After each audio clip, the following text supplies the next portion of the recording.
Hello বন্ধুরা, আজ যে বিষয়টি আমরা আলোচনা করব সেটি হলো সোশিওলজি বা সমাজতত্ত্ব। তোমরা যারা ক্লাস 11, ক্লাস 12-এ বিষয় হিসেবে সমাজতত্ত্ব নিয়ে পড়াশোনা করছো, অথবা যারা বিএ বা গ্র্যাজুয়েশনে সোশিওলজি নিয়ে অনার্স করছো, এমএ বা পোস্ট গ্র্যাজুয়েশনে সোশিওলজি নিয়ে পড়াশোনা করছো, বা যারা ভাবছো WBCS-এর প্রিপারেশন নেবে এবং অপশনাল সাবজেক্ট হিসেবে সোশিওলজি বিষয়টি নেওয়ার কথা ভাবছো, তোমাদের প্রত্যেকের কাছে এই সোশিওলজি বা সমাজতত্ত্ব বিষয়টি খুবই গুরুত্বপূর্ণ। সমাজতত্ত্ব বা সোশিওলজি বিষয়টিকে বোঝবার আগে এই বিষয়টি সম্পর্কে কয়েকটি প্রারম্ভিক জ্ঞান অর্জন অবশ্যই প্রয়োজন। আজ আমরা সমাজতত্ত্ব বা সোশিওলজির যে সমস্ত বিষয়বস্তু নিয়ে আলোচনা করব সেগুলি হলো: নাম্বার 1, ডেফিনিশন অফ সোশিওলজি বা সমাজতত্ত্বের সংজ্ঞা অথবা সমাজতত্ত্ব বলতে কী বোঝো। নাম্বার 2, সমাজতত্ত্বের প্রবর্তক অথবা সমাজতত্ত্ব এই বিষয়টিকে কে আবিষ্কার করেছিলেন। নাম্বার 3, সমাজতত্ত্বের ব্যুৎপত্তিগত অর্থ, অর্থাৎ সমাজতত্ত্ব এই শব্দটি কোথা থেকে এসেছে। নাম্বার 4, সমাজতত্ত্বের মূল আলোচ্য বিষয়বস্তু। এবং সবার শেষে নাম্বার 5, সমাজতত্ত্বকে কেন সামাজিক বিজ্ঞান সমূহের রানী বা কুইন অফ সোশ্যাল সায়েন্সেস বলা হয়। এখন আমরা শুরু করছি সমাজতত্ত্ব বা সোশিওলজির মূল আলোচ্য বিষয়বস্তুগুলি। এর মধ্যে প্রথমটি হলো সমাজতত্ত্বের সংজ্ঞা, অর্থাৎ সমাজতত্ত্ব বলতে কী বোঝো বা ডেফিনিশন অফ সোশিওলজি। সমাজতত্ত্ব হলো এমন একটি সামাজিক বিজ্ঞান যেখানে সমাজ, সামাজিক প্রতিষ্ঠান, জনসম্প্রদায়, সংঘ, সামাজিক কাঠামো, সামাজিক গোষ্ঠী, সংস্কৃতি, বিবাহ, পরিবার, সামাজিক রীতিনীতি, সামাজিক প্রথা, সামাজিক লোকাচার, লোকনীতি সমস্ত বিষয়বস্তু বিজ্ঞানসম্মতভাবে আলোচনা করা হয়। অর্থাৎ সমাজতত্ত্ব হলো এমন একটি বিষয় বা সামাজিক বিজ্ঞানের এমন একটি শাখা যেখানে সমস্ত বিষয়বস্তু যুক্তি সহকারে বৈজ্ঞানিকভাবে আলাপ আলোচনা করা হয়। এখানে এমন কোনো বিষয় আলোচিত হবে না যার কোনো বাস্তব ভিত্তি নেই, অর্থাৎ অকল্পনীয় কোনো বিষয় সমাজতত্ত্বর আলোচনার বিষয়বস্তু হতে পারে না। বিভিন্ন সমাজবিজ্ঞানী তারা তাদের নিজস্ব মতামত বা নিজস্ব দৃষ্টিভঙ্গি অনুযায়ী সমাজতত্ত্বের কয়েকটি সংজ্ঞা তারা দিয়েছেন। এর মধ্যে প্রথম যে সমাজতাত্ত্বিক হলেন তার নাম হলো ম্যাক্স ওয়েবার। তিনি বলেছিলেন, sociology is the science which attempts the interpretive understanding of social action. অর্থাৎ সমাজ বিজ্ঞান বা সমাজতত্ত্ব হলো এমন একটি বিজ্ঞান যা সমাজের সমস্ত কাজকর্মের ব্যাখ্যা, এই সমস্ত ব্যাখ্যাগুলো বোঝবার চেষ্টা করে থাকে।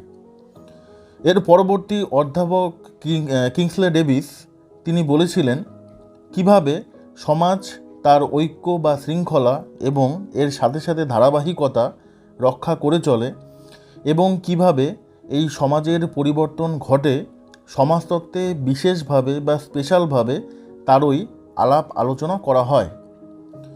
অধ্যাপক এমিল ডুরখেইম তিনি বলেছিলেন, সমাজতত্ত্ব হলো সামাজিক যে সমস্ত প্রতিষ্ঠানসমূহ আছে সকল প্রতিষ্ঠানসমূহের বিজ্ঞান হলো সমাজতত্ত্ব বা সোশিওলজি।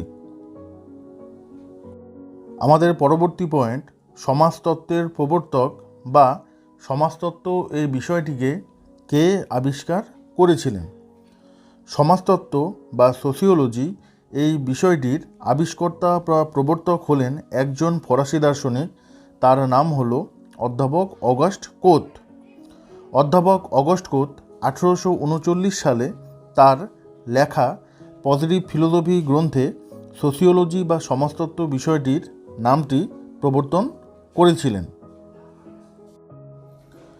আমাদের পরবর্তী পয়েন্ট, সমাজতত্ত্বের ব্যুৎপত্তিগত অর্থ, অর্থাৎ এই সোশিওলজি শব্দটি কোথা থেকে এসেছে। সমাজতত্ত্বের ইংরেজি প্রতিশব্দ হল SOCIOLOGY, অর্থাৎ সোশিওলজি।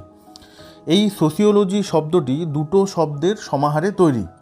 একটি হলো সোসাইটাস, যেটি হলো একটি ল্যাটিন শব্দ এবং যার অর্থ হলো সমাজ।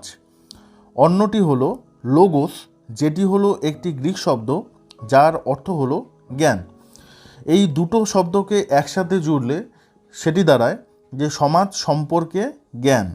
অর্থাৎ সোসিওলজি শব্দটির ব্যুৎপত্তিগত অর্থ হলো সমাজ সম্পর্কিত জ্ঞান বা স্টাডি অফ সোসাইটি। পরবর্তী পয়েন্ট, সমাজতত্ত্বের মূল আলোচ্য বিষয়বস্তু। সমাজতত্ত্বের মোট দুটো আলোচ্য বিষয়বস্তু রয়েছে। তার মধ্যে একটি হলো ব্যক্তি বা মানুষ এবং অপরটি হলো সমাজ বা সোসাইটি।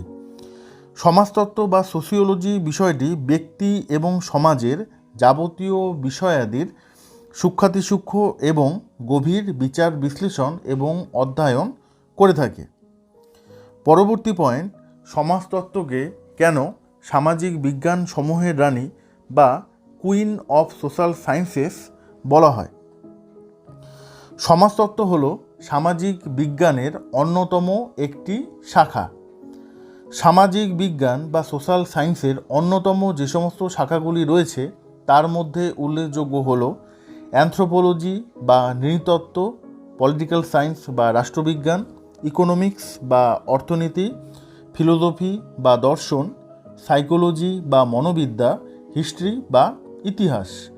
এই সমস্ত বিষয়গুলো যেগুলি সামাজিক বিজ্ঞানের অন্যতম শাখা, এই সমস্ত বিষয়গুলির মধ্যে কেউই সমাজের পুরোপুরি বিষয়টির গভীর অধ্যয়ন কখনোই করতে পারে না। কিন্তু সমাজতত্ত্ব হলো এমন একটি বিষয় যে বিষয়টি সমাজের গভীর এবং পুঙ্খানুপুঙ্খ বিচার বিশ্লেষণ এবং অধ্যয়ন করে থাকে। তাই সমাজতাত্ত্বিক এবং অধ্যাপক অগস্ট কোত সমাজতত্ত্বকে সামাজিক বিজ্ঞান সমূহের রানী বা কুইন অফ সোশ্যাল সায়েন্সেস বলে আখ্যা দিয়েছেন। সমাজতত্ত্ব বা সোসিওলজির এই বিষয়টির এত উন্নতি যে চারজন লোকের দ্বারা সম্ভব হয়েছে, সেই চারজন লোককে একসাথে সমাজতত্ত্বের চারজন পথপ্রদর্শক বা 4 ফাউন্ডিং ফাদার্স অফ সোসিওলজি বলা হয়। এদের অবদান ছাড়া সমাজতত্ত্ব বা সোসিওলজি বিষয়টি কখনোই এত উন্নতি লাভ করতে পারত না। এই চারজন হলেন অধ্যাপক অগস্ট কোত, অধ্যাপক হারবার্ট স্পেন্সার, অধ্যাপক এমিল ডুরখেইম এবং অধ্যাপক ম্যাক্স ওয়েবার। এই চারজন লোককে একসাথে সমাজতত্ত্বের পথপ্রদর্শক বা 4 ফাউন্ডিং ফাদার্স অফ সোসিওলজি বলা হয়ে থাকে। আজকের এই বিষয়টি আপনাদের ভালো লেগে থাকলে অবশ্যই লাইক, কমেন্ট এবং শেয়ার করুন এবং অবশ্যই সাবস্ক্রাইব করুন, যাতে পরবর্তীতে আমি আমার ভিডিওটি আরও বেশি করে আপলোড করতে পারি এবং আপনাদের সামনে ভালোভাবে উপস্থাপন বা পরিবেশনা করতে পারি। আর আপনাদের কোনো জায়গায় কোনো রকমভাবে যদি কোনো অসুবিধা হয়ে থাকে যে কোনো জায়গায়, তবে কমেন্ট বক্সে অবশ্যই আমাকে কমেন্ট করুন। আমি আপনাদের সমস্ত সমস্যারই সমাধানে সাহায্য এবং সহযোগিতা করব। ধন্যবাদ।